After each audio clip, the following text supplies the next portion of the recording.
তারা যদি আইন অনুযায়ী পরিচালিত না হয়, তারা যদি গায়ের জোরে বা অন্য কারো প্রেসক্রিপশনে কোন সিদ্ধান্ত যায়, তাহলে তার প্রতিবাদ তো আমাদেরকে জানাতেই হবে। নানা দাবি আর আন্দোলন নিয়ে কিছুদিন আগেও জামায়াত আর এনসিপি ছিল একই সুরে, কিন্তু হঠাৎ করেই সেই সুর কেটে গেছে।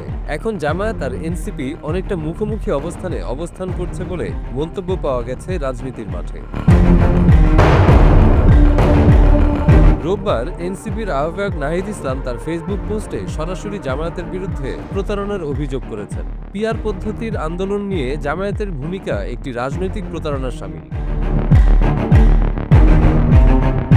নাহিদ ইসলাম লিখেছেন, জামায়াতে ইসলামীর কথিত সংখ্যানুপাতিক প্রতিনিধিত্ব বা পিআর আন্দোলন একটি সুচিন্তিত রাজনৈতিক প্রতারণা ছাড়া আর কিছু নয়।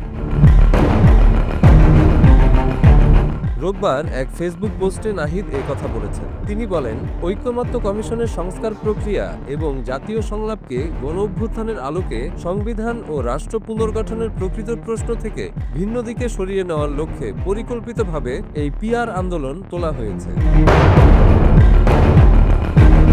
সংবিধানের একটি সুরক্ষা হিসেবেই ভোটের আনুপাতিক প্রতিনিধিত্বের ভিত্তিতে উচ্চকক্ষ প্রতিষ্ঠার বিষয়টি মৌলিক সংস্কারের অন্যতম দাবি ছিল বলে উল্লেখ করেন নাহিদ ইসলাম।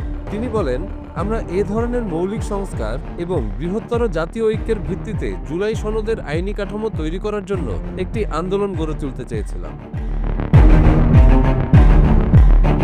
নাহিদ ইসলাম বলেন, কিন্তু জামায়াত এবং তার সহযোগীরা এটা ছিনতাই করেছে।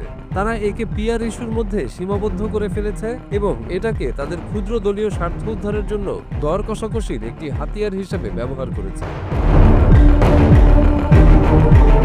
জামায়াতে ইসলামী জুলাই অভ্যুত্থানের আগে ও পরে কখনোই সংস্কার আলোচনায় যুক্ত হয়নি বলে অভিযোগ করেন নাহিদ ইসলাম। তিনি বলেন, তারা কোনো তাৎপর্যপূর্ণ প্রস্তাব দেয়নি, কোনো সাংবিধানিক দৃষ্টিভঙ্গি উপস্থাপন করেনি এবং গণতান্ত্রিক প্রজাতন্ত্রের প্রতি কোনো অঙ্গীকারও দেখায়নি। জামায়াতে ইসলামীর সমালোচনা করে নাহিদ ইসলাম আরও বলেন, ঐক্যমত্য কমিশনের অধীনে সংস্কারের বিষয়ে তারা আকস্মিক যে অনুমোদন দিয়েছে সেটা সংস্কার আকাঙ্ক্ষার ফল নয়, বরং একটি কৌশলগত অনুপ্রবেশ, সংস্কারবাদের ছদ্মবেশে একটি রাজনৈতিক নাশকতা।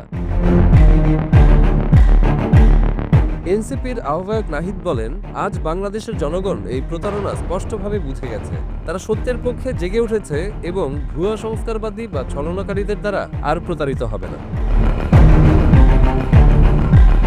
আল্লাহ ও এদেশের সার্বভৌম ক্ষমতার অধিকারী জনগণ আর কখনোই অসৎ, সুযোগ সন্ধানী এবং নৈতিকভাবে দেউলিয়া শক্তিকে তাদের শাসন করার সুযোগ দেবে না বলেও মন্তব্য করেছেন নাহিদ ইসলাম।